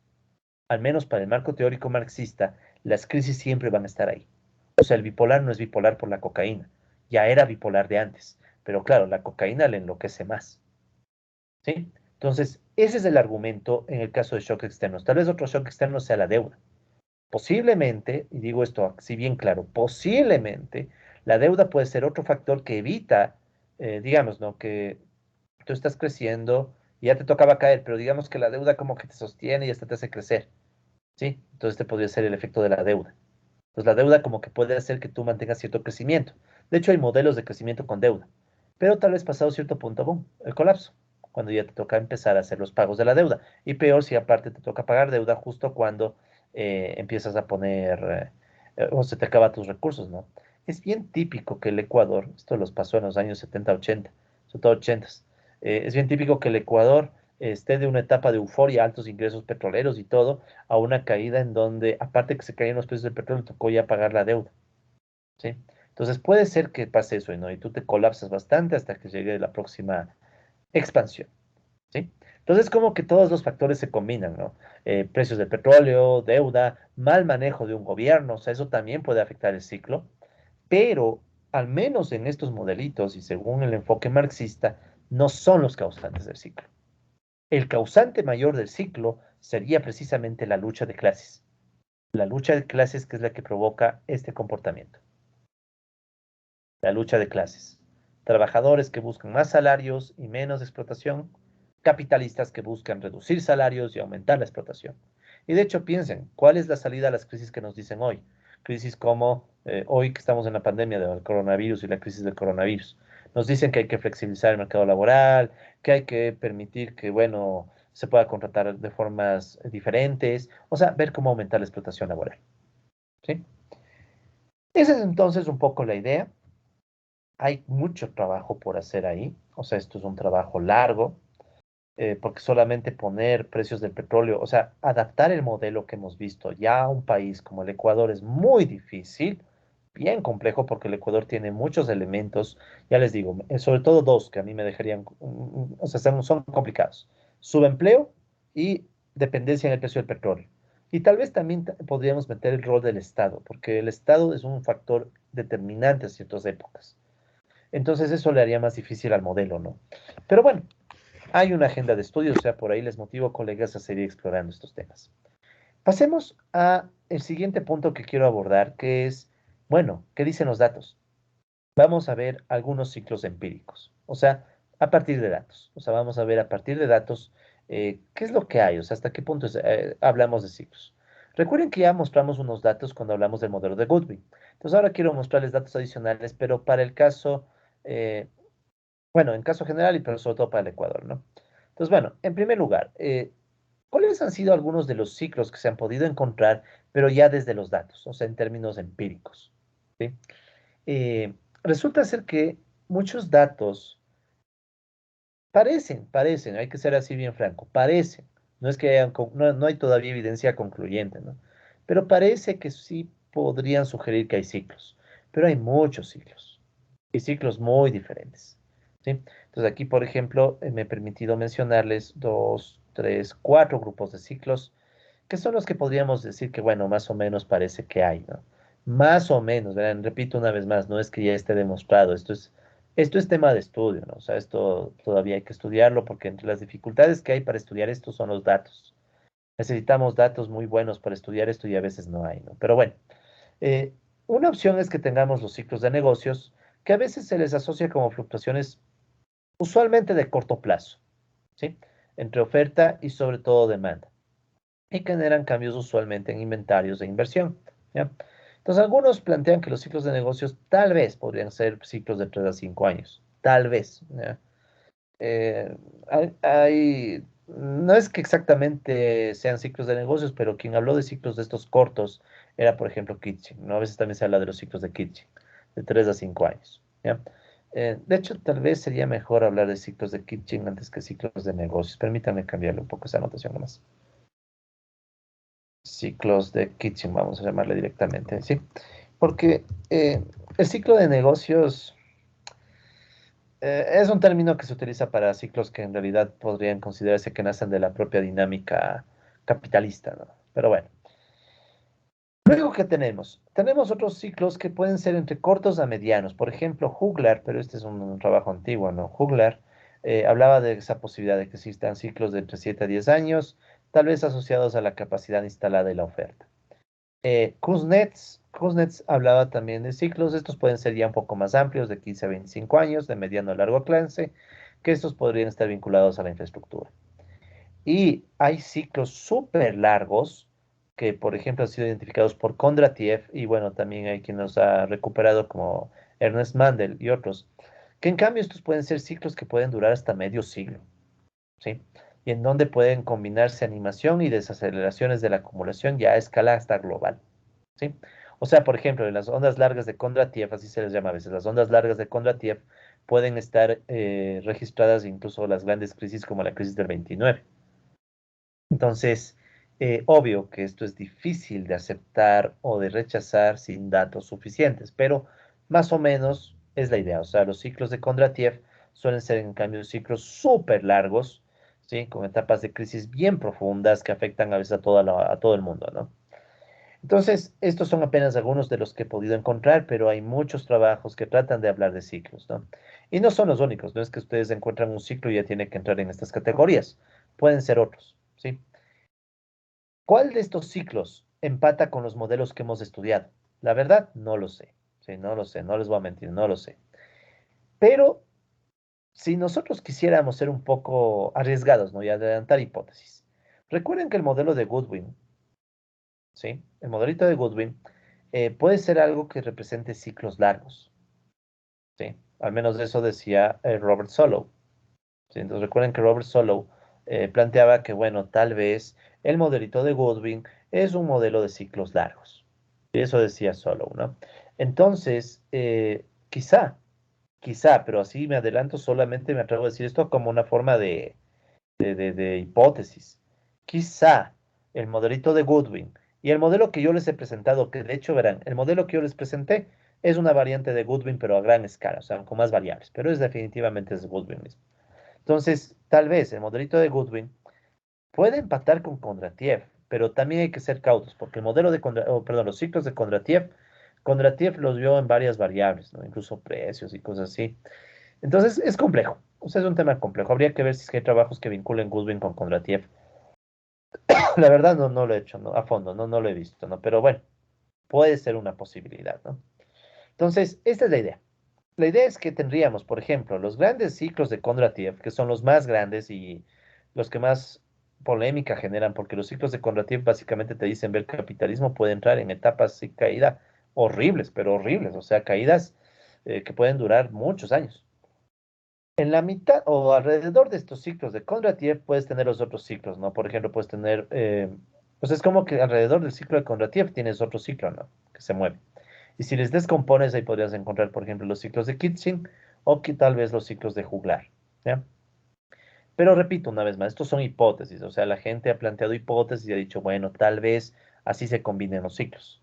O sea, tienes la mega crisis por los ciclos de Kondratiev y tienes unos ciclos más pequeños por juglar y por Kitchin, ¿ya? Eh, puede ser, ¿no? Puede ser. ¿Ya?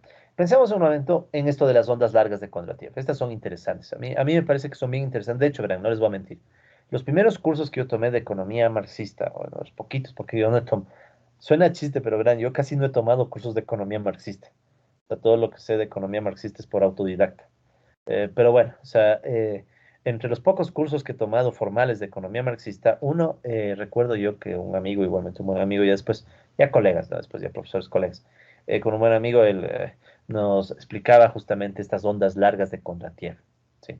Estas ondas largas de Kondratiev que más o menos uno dice que cada onda podría empatar con cierta época del capitalismo según su desarrollo tecnológico, ¿sí? Por ejemplo, la primera onda larga de Kondratiev quizá tenía que ver con la máquina de vapor, ¿no? Desarrollo de la máquina de vapor entre los años 1780 y 1830, más o menos, por favor, nunca, nunca crean que esto es preciso y exacto, ¿no? Esto siempre es un más o menos, ¿ya? ¿Sí? Y vean como, por ejemplo, aquí se registran algunas crisis poderosas, vean el pánico de 1837, ¿no? Una crisis financiera de ese entonces. La segunda onda de Kondratiev sería entre los años 1830 y 1830 a causa de este ya está, ¿no? Este de aquí, en cambio, sería causa de el ferrocarril, ¿no? O sea, todo el ferrocarril y también la producción de acero, ¿sí? Y esta onda larga terminaría llevándose, es como que cada onda larga termina llevando a una crisis, ¿no? Esta onda larga habría terminado llevando a la larga depresión de los años 1873 a 79, que igual fue otra crisis financiera, ¿no? O sea, como que el mundo antes de la Primera y Segunda Guerra Mundiales ya estaba avisando que estaba en épocas de crisis, ¿no? O sea, como que la misma expansión de la tecnología capitalista estaba empezando a llevar a problemas. Luego vendría, según algunos, la tercera onda larga de Kondratiev, que tiene que ver, en cambio, con la electricidad, la difusión de la energía eléctrica y también los químicos, ¿no? Y otras que tarde o temprano llevaron o se vincularon o digamos que están al menos correlacionadas, tal vez, no sé, con la Gran Depresión, la peor crisis del capitalismo. ¿No? O sea, esta sí es la peor. 1829 hasta, perdón, 1929 hasta 1939, que nos terminó llevando a la Segunda Guerra Mundial, según algunos. Sí, porque de hecho le reportan justo hasta el inicio de la guerra. Entonces, esa sería, ¿no? Yo diría que aquí también la Gran Depresión es un tema súper fascinante y complejo, pero de lo que se sabe, ¿no? O al menos de lo que yo conozco, la Gran Depresión tuvo mucho que ver ya con la especulación en bolsa de valores, incluso con el automóvil y con desarrollos tecnológicos mismos, ¿no? Luego tenemos la cuarta onda de Kondratiev, 1830-1970, vinculada, según al menos quienes plantean esta lámina, en los automóviles y los petroquímicos, y tal vez ahí la crisis que se está vinculando se asocia a las primera y segunda crisis del petróleo, ¿no? De finales de los años 70, o bueno, mediados finales de los 70 y de los inicios de los 80. Para eso entonces también Estados Unidos estaba enfrentando problemas. O sea, los años 40 y sobre todo los 50 y 60 fueron muy buenos años para Estados Unidos y Europa. Claro, Europa después de la guerra venía la reconstrucción, ¿no? Y en general fueron buenos años del capitalismo. Algunos se llaman la edad dorada del capitalismo. El haber salido de la Segunda Guerra Mundial y toda la época de expansión. Pero en los 70 surgió una época igual de crisis y bueno, vendría la quinta onda larga de Kondratiev, desarrollada o vinculada a la información de la tecnología y las comunicaciones. Y aquí algunos dicen que, bueno, la crisis que más golpeó fue la crisis financiera, 2007-2009. Y vean la siguiente etapa. Esto es polémico, ¿no? Porque de aquí el mundo vivió algunas cositas más y boom, el coronavirus, ¿ya? Entonces, miren, esta lámina planteaba que la sexta onda de Kondratiev quizá podía ser, vean, desde el 2010 hasta no sabíamos cuándo. Tal vez es el tema del ambiente, tal vez la tecnología, tal vez la nanotecnología, tal vez la salud. Y claro, la crisis aquí es la del coronavirus, ¿no? COVID-19. Entonces, coincidencias o no, hay patrones que uno puede llevarle a pensar que quizá si hay ciclos largos, o sea, tal vez la crisis de los ciclos de Kondratiev tal vez tengan algo de verdad, ¿no? Pero claro, la pregunta es qué justifica que exista. Entonces uno puede decir tal vez es algo tipo Goldwyn, no sé, ¿no? O sea, puede ser. Pero lo cierto es que hay estas discusiones, o sea, se puede discutir este tema de los ciclos largos de Kondratiev, que es un tema interesante, ¿no? O sea, es un tema interesante y que deja pensando, o sea, ¿será que hay? Sino que esta onda fue muy cortita, o tal vez es parte de la quinta onda, no sé, no sé, ¿no? Lo que sí sabemos es que la crisis del coronavirus, por lo que hemos conversado en clase, es de las peores que ha vivido el capitalismo, al menos después de la Segunda Guerra Mundial, ¿no? Entonces no es cosa menor, o sea, estamos en una crisis tenaz. Entonces, esa es la discusión de las crisis de los ciclos de Kondratiev. Mucha gente no los acepta y dicen, ah, estas son tonterías de cierta gente, porque claro, el ciclo de Kondratiev plantea la posibilidad de que el capitalismo genere unas crisis horrorosas. Porque imagínate una crisis de 5, 10, 15 años, pero el mundo ya ha vivido cosas así. La Gran Depresión. No me sorprende, verán, aquí igual yo estoy especulando, no me sorprendería que lo que el mundo viva después del coronavirus sea algo parecido a la Gran Depresión, pero más en los países pobres. O sea, la Gran Depresión para los países ricos fue tenaz, fue tenaz. O sea, eh, fue muy grave y terminó en la Segunda Guerra Mundial. O bueno, algunos dicen eso. Yo creo que el COVID-19, me parece, ¿no? Que el COVID-19 va a hacer que los países medio pobres o pobres vivamos nuestra propia versión de la Gran Depresión. Sí, o sea, más que los países ricos. Yo creo que los países ricos, los centros capitalistas, yo creo que van a lograr ya de a poco estabilizarse, aunque bueno, toca ver qué pase con las variantes del virus, ¿no? Pero yo creo que lo van a lograr estabilizarse. Los que no veo que se estabilicen muy rápido, tal vez es porque hasta escribí un libro del coronavirus y quedé desmotivadísimo, porque realmente uno dice, no, nos vamos al carajo, disculpen la expresión. Pero el hecho es que tal vez esta onda, esta caída, sea que existan o no los ciclos de Kondratiev, a los países pobres les espera unos cuantos años de estancamiento y de situación muy jodida. O sea, puede ser que estemos a las puertas de nuestra propia Gran Depresión. Porque claro, esto también hay que decirlo. Estas ondas largas son pensadas en los países centrales. Eso también hay que aclarar, ¿no? El modelo que les presenté de Marx es pensado para, y el modelo de Goodwin están pensados para grandes capitalismos o para el mundo. Pero claro, los países empobrecidos, la periferia capitalista necesita sus propios modelos, pero es más difícil. Verán, de hecho, parece mentira, pero para ciertas cosas es más difícil trabajar en los países pobres y periféricos que en los países centrales, porque por último en Estados Unidos hasta hay información para analizar estos ciclos. En Ecuador, ¿qué es lo que hay? Bueno, lo que les voy a mostrar. Entonces, veamos si es que hay o no, se puede o no hablar de grandes ciclos en el Ecuador. ¿Será o no será? ¿Sí? Entonces, en el caso ecuatoriano, puede que haya información para pensar que hay ciclos grandes, ciclos largos. De hecho, lo que les voy a presentar a continuación son algunos datos que están recogidos en un artículo que escribí con un colega, ¿sí? Brian Pérez Almeida. Así que, bueno, si algún rato llega a ver este video, ahí los saludo y mi agradecimiento, porque con él hicimos una investigación que, verán, esa investigación es bien interesante porque de hecho originalmente fue la tesis de este colega, ¿no? Y ahorita ya profesional. Entonces, con él hicimos una tesis que después terminó volviéndose un artículo que publicamos en España, una revista Scopus, y bueno, esas cosas, ¿eh?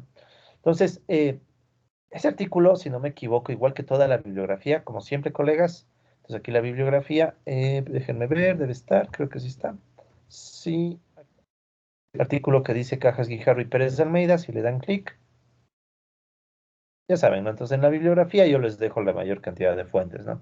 Entonces este artículo, este está fresco porque salió publicado este año 2021, ¿no? Hace un par de meses creo que salió. Entonces este artículo, ¿sí? Esto lo publicamos en la revista de Métodos Cuantitativos para la Economía y la Empresa, la revista en España.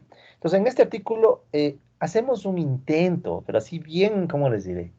Un intento, bien intento, de tratar de ver cómo sería esto de los ciclos, pero ya para países periféricos, para el Ecuador, por ejemplo, ¿sí?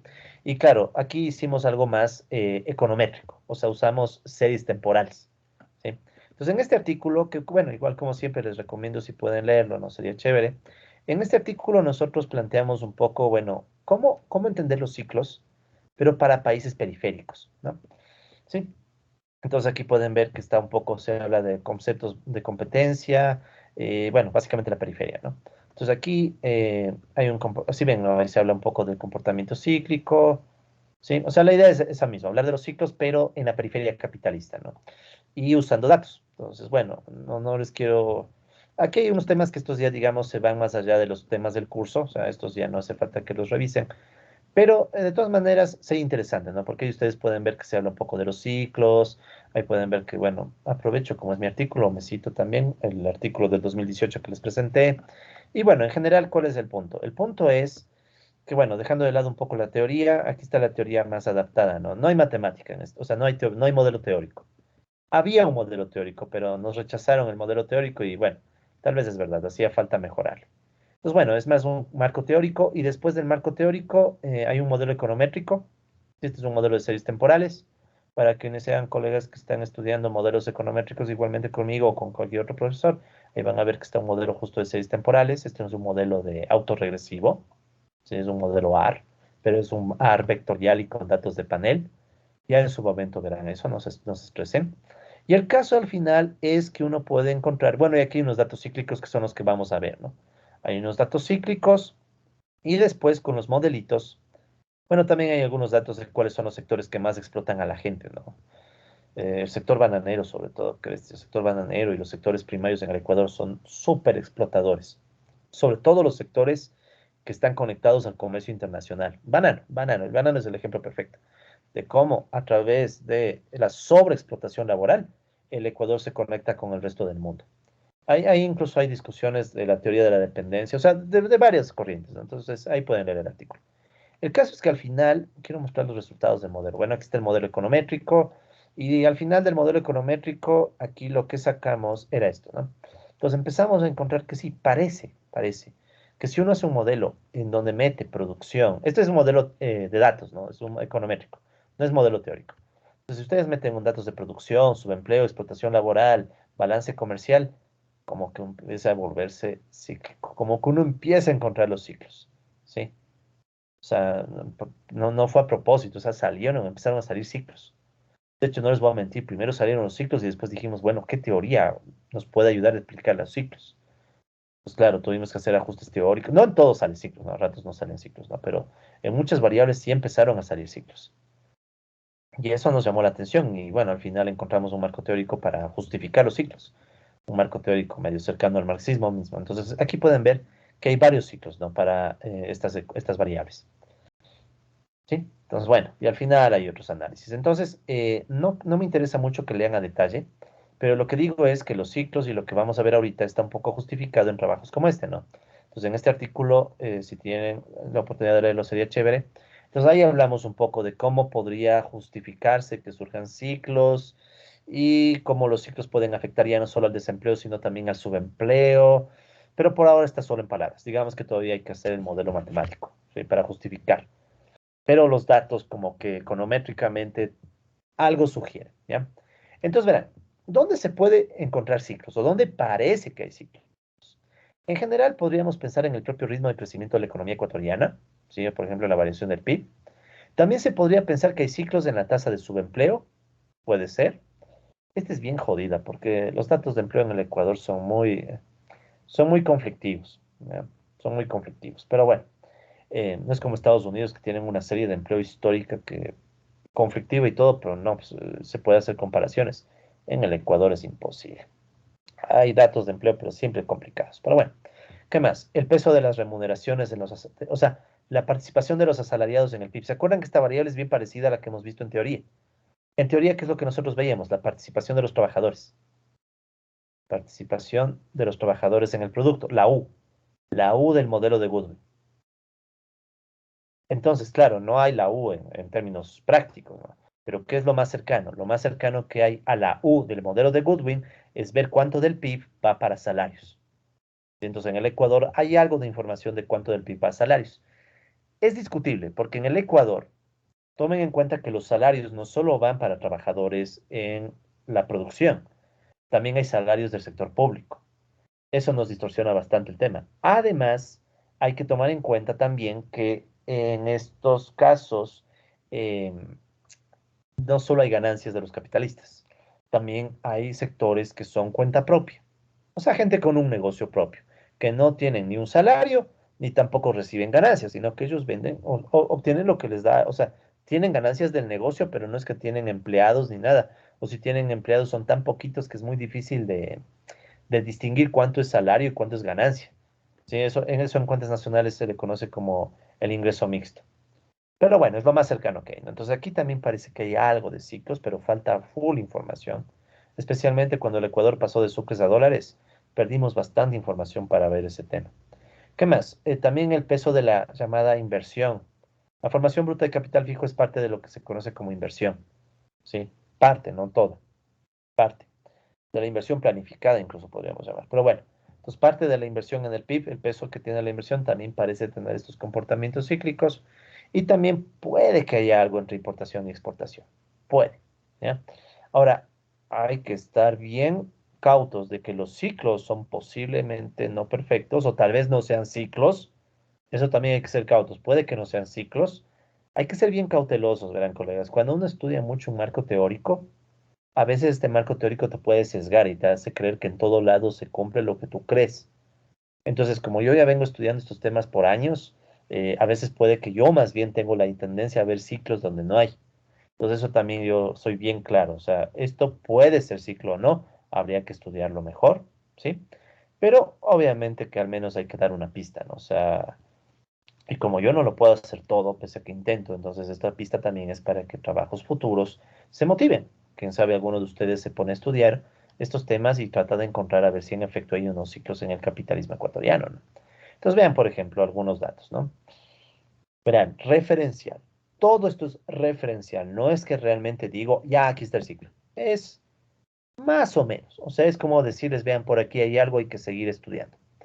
Uno puede ser las propias tasas de crecimiento del PIB. Entonces vean aquí la tasa de crecimiento del PIB del Ecuador. Entonces aquí está el promedio de la tasa de crecimiento en los años 65-71. Esto es cuando el Ecuador, recuerden, estaba en la parte ya decadente del boom bananero. O sea, este es el fin del boom bananero. Sí, cuando el Ecuador ya no lograba mantener los ritmos de exportación de banano, ya estaba haciendo competencia en Centroamérica, cayeron plagas, o sea, un montón de cosas, ¿no? Luego viene una etapa de expansión alta, ¿no? De los 72 al 78, más o menos. ¿Sí? Este sería el primer boom petrolero. ¿Ya? Entonces, claro, si ven como en el caso del Ecuador los ciclos son muy dependientes de nuestro vínculo con el sector externo, ¿no? Entonces, eso obviamente no está en Goodwin. Pero, antes de olvidarme, sí está en un artículo que debo ponerles en la bibliografía.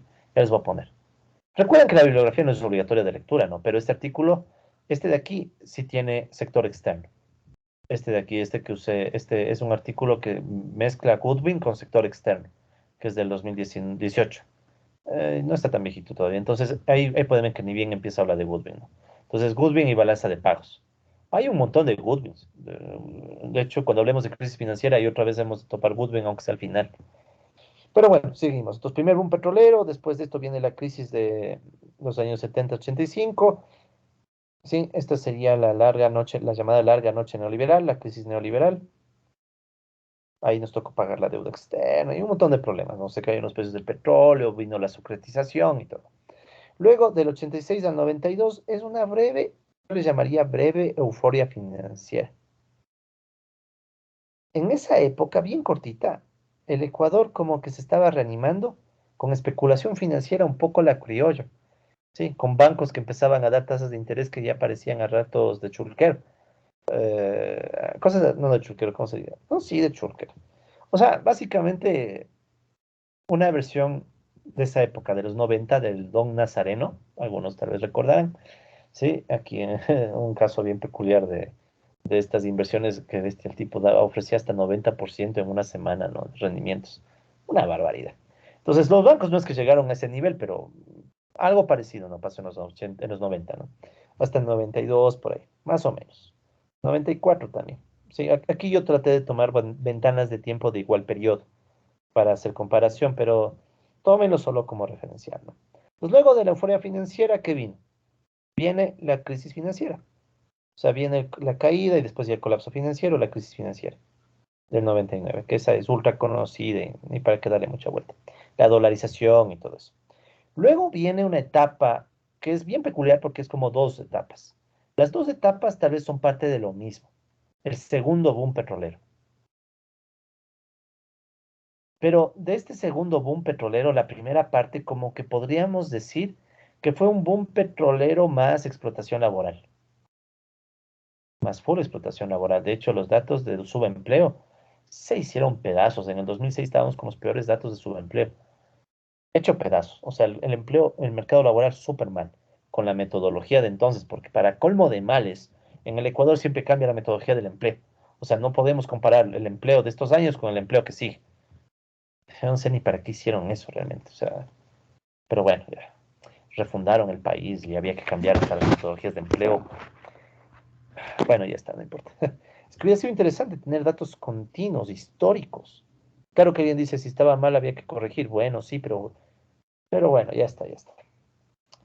Pero no era tan así, verán. Yo alguna vez estudié los datos de empleo y encontré problemas en algunas preguntas que se quitaron de forma medio arbitraria. Por ejemplo, cuando se clasificaba como desempleadas a las mujeres cuyos familiares no les dejaban trabajar, cosas así. O sea, la gente de ese entonces sabe que hubo cambios en preguntas que hicieron que la metodología no se pueda medir por muchas razones. O sea, no fue meramente por mejorar las cifras. O sea, ahí hay muchas discusiones. Pero bueno, no importa, ya eso está en el pasado ahorita. Y ahora hay cosas más importantes. Entonces, ¿qué pasa? De este segundo boom petrolero podemos pensar que en el Ecuador hay una etapa de mayor explotación laboral y con gobiernos altamente impopulares. Recuerden, el gobierno de Gutiérrez terminó siendo expulsado, terminó derrocado porque terminó plegando al mismo neoliberalismo. Y la segunda etapa del boom petrolero, que esta es la etapa del progresismo, la etapa progre. Pero digamos que es la etapa, el progresismo en sus buenas épocas. O sea, la Revolución Ciudadana, Correa y todo, en sus buenas épocas que duraron hasta el 2013, 2014, hasta el 14, digamos, ¿ya? Más o menos. Porque desde el 2015 en adelante nos fuimos otra vez al suelo. En el 2015 se cayó el precio del petróleo y después en el 2016 nos cayó el terremoto, pero ya veníamos mal desde el 15. O sea, desde el 15 estábamos mal. Y era obvio, en nuestro país supuestamente se le ofreció, sobre todo en esta segunda etapa progresista, que no, que vamos a transformar la matriz productiva, que el Ecuador es el milagro ecuatoriano, el jaguar latinoamericano y no sé qué tonterías. Cayó el precio del petróleo, es como que nos dieron un soplido y al suelo. Pero no solo fue Ecuador, fue en general Latinoamérica, ¿no? O sea, no solo fue Ecuador. Pero demostraba que más allá de los discursos, Ecuador seguía siendo lo mismo de siempre. Entonces, ¿qué pasa? Se cae los precios del petróleo y viene el nuevo estancamiento. ¿Sí? Que obviamente con el coronavirus se va más al diablo, ¿no? Esta lámina estaba pensada hasta antes del coronavirus. Entonces, ¿qué sucede? Hay información para pensar que en el capitalismo ecuatoriano también podemos encontrar etapas cíclicas. Claro, muy dependientes del sector externo, pero no solo sector externo, ¿sí? Sobre todo la recuperación del 99. Eso dicen muchos datos, hay datos para decirlo. Yo sé por qué los digo. La recuperación del 99 significó mucha explotación laboral, full. O sea, si uno quisiera decir que para salir de la crisis hay que aplicar explotación laboral, el buen ejemplo fue el 99. Con la dolarización, los salarios se fueron al suelo, pero al suelo, a tal punto que el salario básico llegó a $40 al mes. Era tan bajo que ni bien se dolarizó. Después tuvieron que hacer recálculos para mejorar un poco, aunque sea el salario básico, porque ya era demasiado bajo. $40 al mes, el básico. Entonces, claro, después subió, creo que 120, algo así subió. Pero ¿qué pasó? Con la dolarización, toda la gente que ganaba en sucres y tenía sus ahorros en sucres, se le licuaron los recursos. O sea, se le hizo pedazos a las personas. De hecho, sobre dolarizaciones, hay un artículo, permítame que borre esto, ¿no?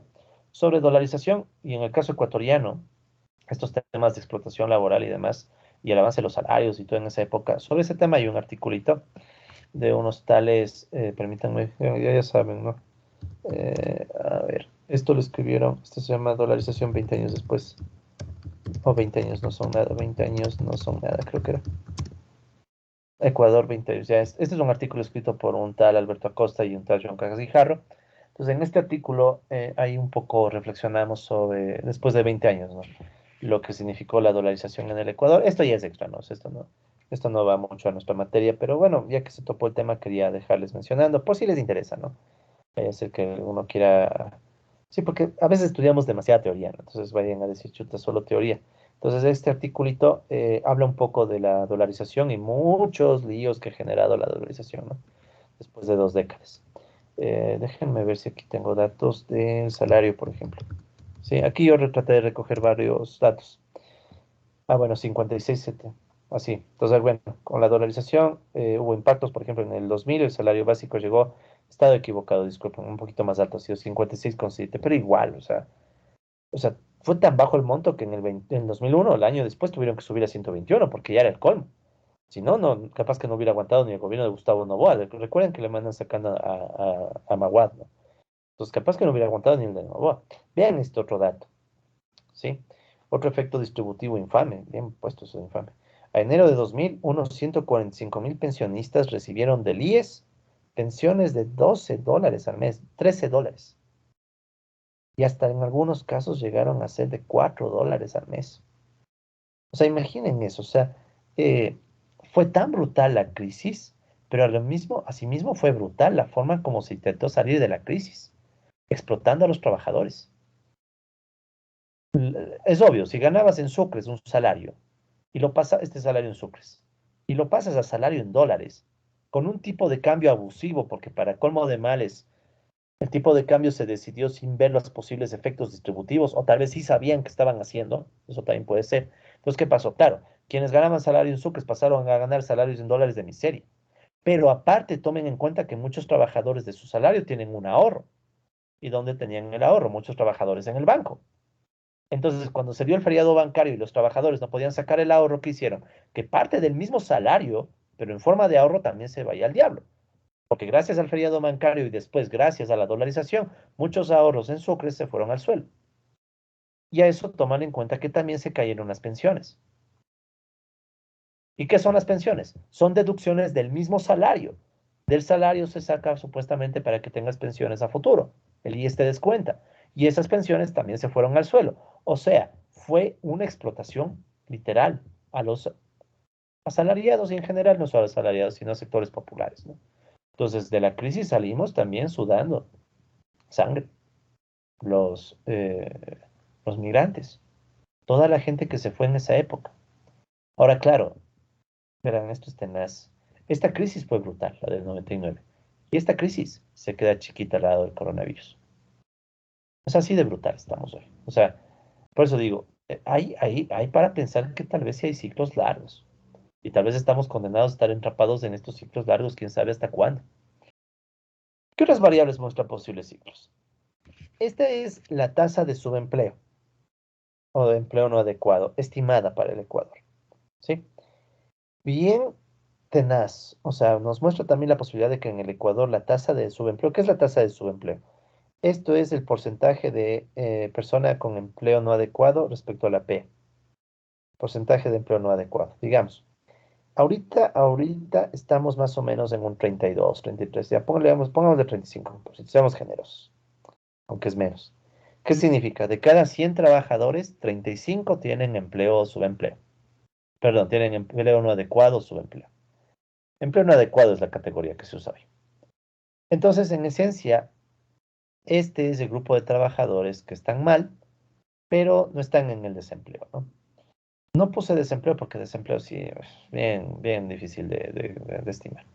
Entonces, verán, hace un tiempo yo hice unas estimaciones junto con una colega, hicimos estimaciones del subempleo, bien cuestionables, no les puedo mentir, o sea, estos datos históricos son bien difíciles de aceptar porque está reconstruido a tramos, ¿no? Ciertos tramos vimos unos datos, otros datos, tramos, entonces es cuestionable, pero bueno, es lo que hay.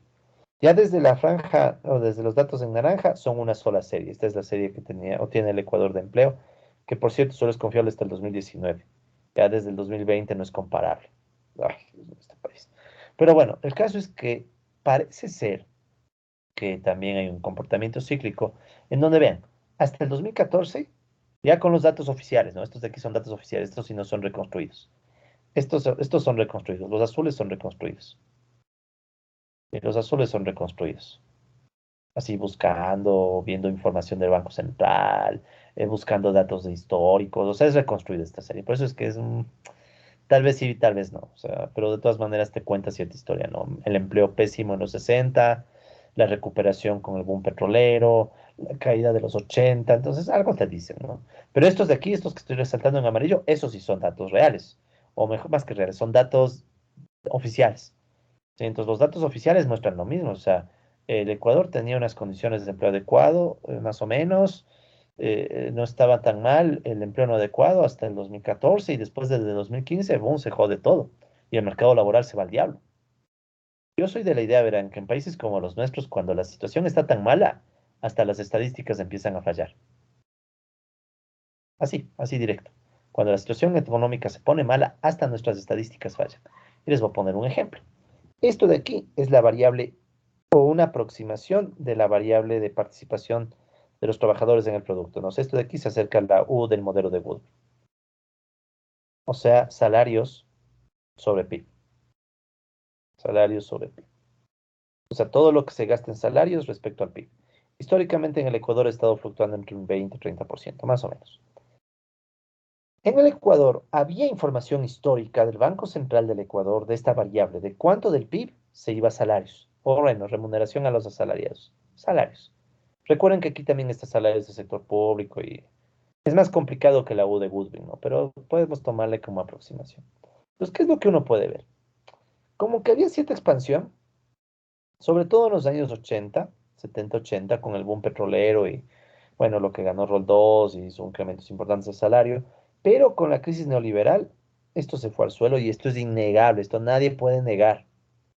Durante la crisis neoliberal de los años 80 y 90, el peso de los salarios en el PIB se fue al diablo, veamos cuánto ha caído.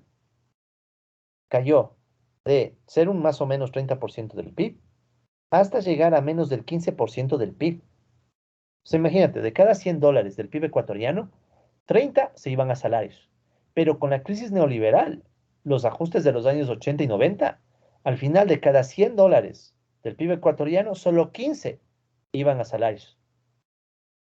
Y fue tan mala la situación que después ya el dato desapareció.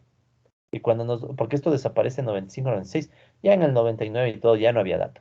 Oficial, no, estos son datos oficiales. Yo recuerdo, y esto lo puedo decir porque fui yo el que estuvo en el Banco Central buscando esta información, porque tocaba, esto imaginen que estaba registros en papel, ¿no? Entonces yo me acuerdo ahí pasándoles a computador. Y ahí me topé con que los datos de aquí no existen, porque hasta se dejó de publicar uno de los boletines del Banco Central que daba esos datos. O sea, en la época de la dolarización hubo tal caos, claro, no mucha gente ya no se acuerda, o gente ya de nuevas generaciones no lo dimensionan, pero en la época de la dolarización hubo tal caos que hasta los datos dejaron de publicarse de un montón de cosas. Imaginen, el Ecuador tenía buena información histórica del peso de los salarios en el PIB, era muy buena información. Pasa estos años y desaparece esa información, desaparece. O sea, hay hasta un boletín, creo que es el boletín 25, algo así, de las cuentas nacionales anuales del Banco Central, que no estaba en biblioteca. Yo me acuerdo que esta información levanté así en el 2014, por ahí 2015, o un poco antes tal vez de haber sido 2013, por ahí. Yo estaba ahí levantando esa información y no había ni el boletín. O sea, tan caótica fue. Y claro, después uno comparaba el nuevo boletín y hasta el formato cambiado. Todo cambiado. O sea, ya se veía que la información desapareció, como que nunca existió esa variable. Y esa variable dejó de existir por un buen tramo de tiempo hasta que se volvió a publicar en el 2007. Sí, se volvió a publicar en el 2007, pero claro, difícil comparar, difícil saber si es la misma variable que la que está acá, ¿no? Pero al menos quedaba entender los datos del 2007 en adelante, ya la época de Correa, ¿no? Que estaba subiendo los salarios respecto al PIB hasta 2014. O sea, justo hasta cuando empezaba la crisis. 2014, 16, 17, 18 ya se estancaba y seguramente, si es que los datos no desaparecen de nuevo, esto seguro se cae. Esto seguro se cae. Ya con Correa se estancó. Ya con Correa se estancó y ya se estaba diciendo, este dato no vale la pena que se publique. Y luego en el gobierno de Moreno se llegó a decir, ¿saben qué? Ya no vamos a publicar este dato. Surgió una polémica, cosa que el Banco Central después tuvo que publicar. Pasó creo que en 2019 o 20, no me acuerdo si fue ya con pandemia, que ya estaban con la intención de dejar de publicar esto, creo que fue ya en el 2020, que querían que se muestre el dato 2019. Sí, porque siempre hay un retraso, ¿no?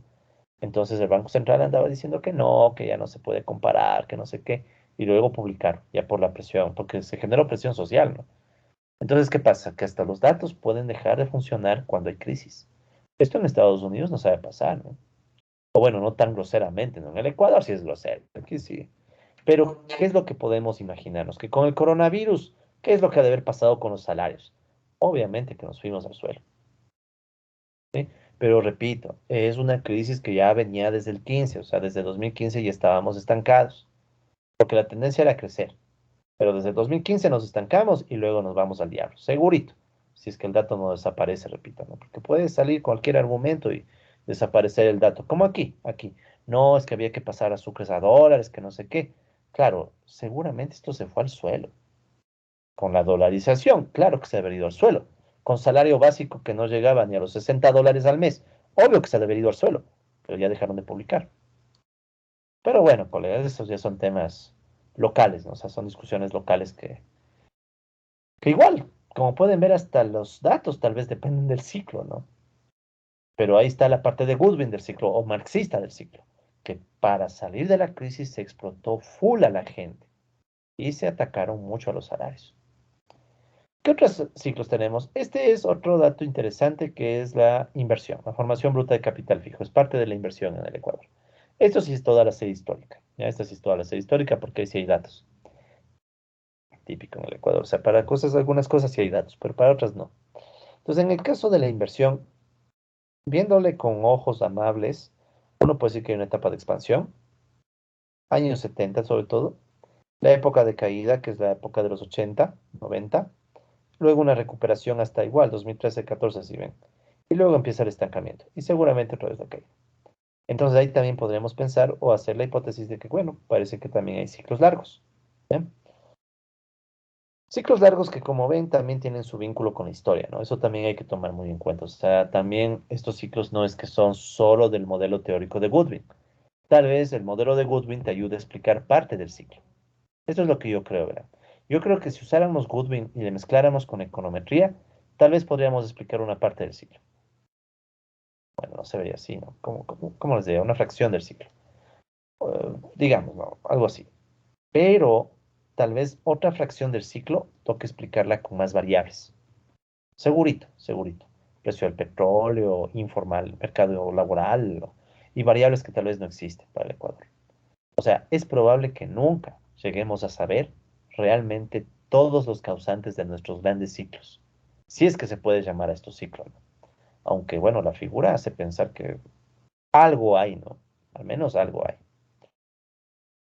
¿Qué otras variables? Y bueno, esta sí es más discutible. O sea, yo mismo reconozco, esta sí es más discutible. Esta sí, ciclo ya por querer ver algo, ¿no? Esta es la ratio entre importación y exportación. Entonces, como que tal vez hay ciclo, ¿no? Pero este sí es más discutible porque tiene full fluctuaciones y el vínculo con sector externo ya no depende solo del Ecuador, ¿no? Entonces, este sí ya puede que sea meramente los ciclos del precio del petróleo, por ejemplo, y de las materias primas. Pero bueno, entonces, esos son algunos de los posibles patrones cíclicos, ¿no? Entonces, dentro de los ciclos capitalistas, hay algunos patrones bien interesantes, ¿verdad? Estos ya no son solo económicos, sino también políticos. Esto lo planteamos en un artículo que lo escribimos con igualmente el amigo, gran amigo Alberto Acosta. Hemos trabajado años ya con él. Esto lo escribimos en el 2017. Pero bueno, podríamos buscar el artículo, pero no es vital, solo quiero estas tres ideas. Pero también hay un artículo bien interesante de otro amigo, bueno, años que no he sabido de él, ojalá esté todo bien, el profesor italiano, Marco Misaglia. Recién sacó Marco Misaglia un artículo sobre dolarización, que les recomiendo que lean. Súper bueno el hombre. Súper, súper buena gente también, ¿no? Un gran académico de la economía heterodoxa, de la línea heterodoxa italiana, o sea, bien, bien interesante. Pero bueno, él tiene un artículo sobre dolarización, pero antes él sacó un artículo, este es un artículo que escribió en la revista La Central, de la Universidad Central, ¿no? Y yo coordiné un numerito sobre economía, sobre dolarización, y ahí él escribió un artículo, que él también plantea esta idea de los ciclos y cómo pueden afectar políticamente. Entonces, verán, ¿cuál es la idea? Quiero solo recoger estas tres ideas nomás, por eso es que no pongo como lecturas, pero yo les puedo buscar también. El caso es que en las etapas de animación del capitalismo, parece ser, es bien hipótesis esto, parece ser que el Estado puede tomar un rol de intervención casi directa en la acumulación, casi directa. Por ejemplo, ¿no? En el mundo, entre las décadas de los 50 y los 60, el estado de bienestar fue la regla. O sea, el Estado se estaba metiendo para generar condiciones de bienestar en la población, sobre todo mejorar la vida de los trabajadores. ¿Sí? En el mundo capitalista desarrollado, obviamente, ¿no? Eh, entonces, parece que hubiera ese patrón que en las etapas de expansión del capitalismo, el vínculo entre los capitales y el Estado se fortalece. El Ecuador, el ejemplo, digamos, en el boom petrolero, el primer boom petrolero, el vínculo entre empresas petroleras y Estado era clarísimo, estaban ahí. Y en el segundo boom petrolero también, en la época del correísmo, no es que el correísmo era socialista, bueno, se hacía llamar socialista, pero eso es otra cosa. El caso es que el correísmo se vinculó con capitales privados. De hecho, hay muchos trabajos, incluso yo he escrito algunos también junto con otros colegas, de cómo en esa época muchos grupos económicos se enriquecieron full. Porque claro, en esa etapa todos, entre comillas, todos ganan. O sea, hay una etapa del capitalismo en la que parece que todos ganan, ¿sí?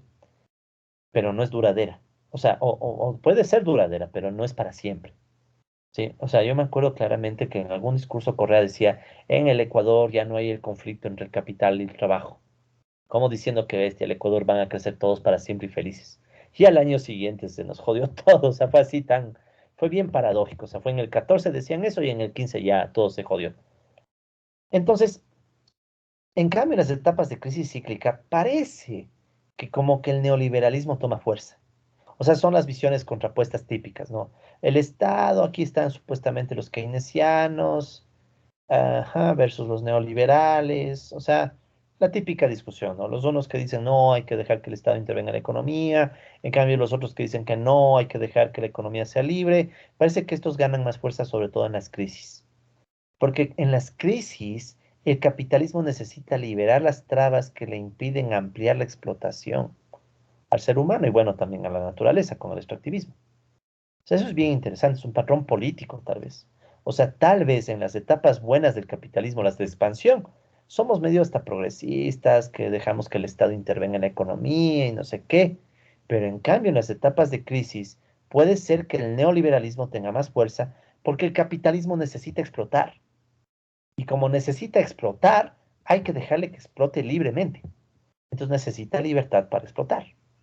Entonces, es bien interesante. Repito, esto es una hipótesis, no es que sea una regla. Y habría que estudiar full para ver si es cierto, pero parece. O sea, aquí hay un tema para investigar también. O sea, tal vez en las etapas de expansión del capitalismo es más fácil que el Estado intervenga en la economía. Por eso es que yo creo que aquí está China. Por eso es que China puede cambiarlo todo. China tiene permanentemente al Estado metido en el proceso de acumulación. Entonces, la pregunta es, ¿cómo serán los ciclos en China? Cuando haya una crisis en China, tal vez el mismo Estado sea el que proponga explotemos más a la gente.